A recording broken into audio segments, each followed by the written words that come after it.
teníem previst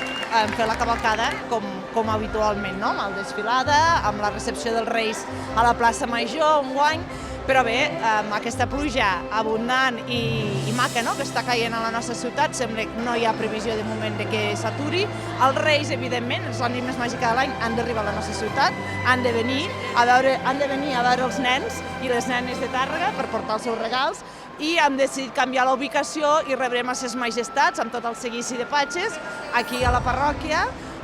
que ens han ofert la ubicació, aquest emplaçament també cèntric de la ciutat per fer aquesta recepció sense que la pluja interfereixi en aquest acte tan important a l'any.